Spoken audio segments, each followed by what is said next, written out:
এটা জুলুমের মনে করেন এটা প্রতিবাদ একবার না একবার পাইবো। তৃতীয় বিশ্বযুদ্ধ কিনা লেগেই যায়, কারণ এটা অনেকেই সম্ভাবনা করতেছে। আজকে এই ইরানি হামলা হওয়ার একমাত্র দোষ মুসলিমদেরই। এতদিন যা করছে সেটা তো শুধু ফিলিস্তিনের উপর করছে, কিন্তু এখন ইরান এত বড় একটা কান্ট্রি, শক্তিধর দেশ, পারমাণবিক শক্তির একটা দেশ, এটার উপর আক্রমণ করে ওরা চরম ভুল করছে এবং এটার খেসারত ওদের দিতে হবে। কারণ এখন লোক শোনা যাচ্ছে যে নেতানিয়াহু পালিয়ে গেছে।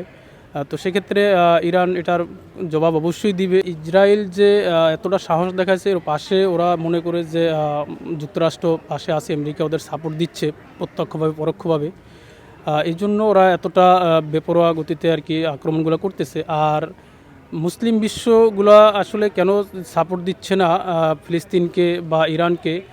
এতদিন হয়তোবা সবাই চুপ ছিল, বাট এখন যেহেতু ইরানের উপর হামলা করছে, আর ইরানের উপর হামলা করা মানে ইরান যদি এখন আক্রমণ করে, তো বিভিন্ন দেশে সেনাঘাঁটি আছে, আরব আমিরাতে আছে, দুবাইতে আছে, সৌদি আছে, তো এখন তারাও হয়তোবা এর পক্ষে দাঁড়াবে, না হলে তাদেরও খেসারত দিতে হবে। আমরা অ্যাজ এ মুসলিম হিসাবে আমরা ফিলিস্তিনের পক্ষেও দাঁড়িয়েছি।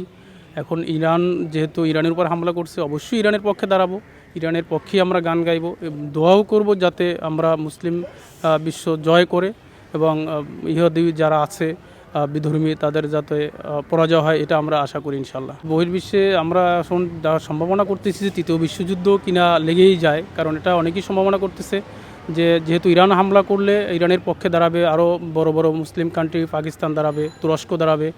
তো সেক্ষেত্রে দেখা গেছে যে এদিকে যদি ইসরায়েল হামলা করে, ইসরায়েলের পক্ষে আবার ইন্ডিয়াও যদি দাঁড়ায় অথবা আমেরিকা দাঁড়ায়, সেক্ষেত্রে তো তৃতীয় বিশ্বযুদ্ধ লেগে যেতে পারে।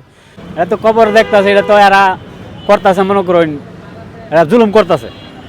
এটা জুলুমের মনে করেন এটা প্রতিবাদ একবার না একবার পাইবো, না যে পাইবো তা কোনো কথা না। সারা মুসলিম গিয়া পড়া যা পাইয়া পারবার দরকার, এর কাছে গিয়া প্রতিবাদ করার দরকার।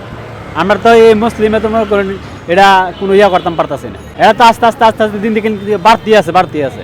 আসলে গতকালকে যে অচানক হামলাটা হয়েছে ইরানে, ইসরায়েলের পক্ষ থেকে যে হামলাটা করেছে, আসলে আমরা যেটাই দেখতে পারি আজকে মুসলিম বিশ্বে মুসলিমরা সকলেই চুপচাপ।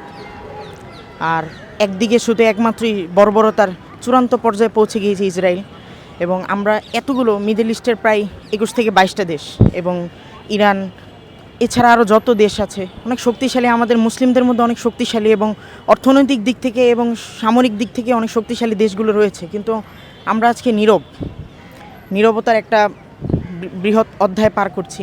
এটা আসলে বলতে হয় যে এক ধরনের আমাদের নিন্দার প্রয়োজন, নিন্দা করা দরকার।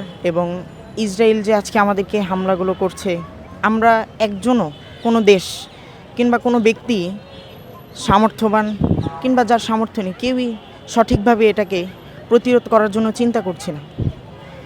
আসলে এই হামলা আমি মনে করি আজকে এই ইরানি হামলা হওয়ার একমাত্র দোষ মুসলিমদের অবহেলার কারণেই এরকম হয়েছে। সবাই সবার অর্থনৈতিক অবস্থা ঠিক করে ভাবছে যে জাস্ট আমরা আমাদের মতো ঠিক আছে, এটাই চলবে। কিন্তু আমরা যে একটা উম্মাহ, আল্লাহ রাসূল সাল্লাল্লাহু আলাইহি সাল্লাম বলেছেন যে আল মুসলিমুনা কাজাসাদিন ওয়াহিদিন, যে প্রত্যেকটা মুসলিম একটা দেহের মতো, সবাই মিলে একটা দেহের মতো।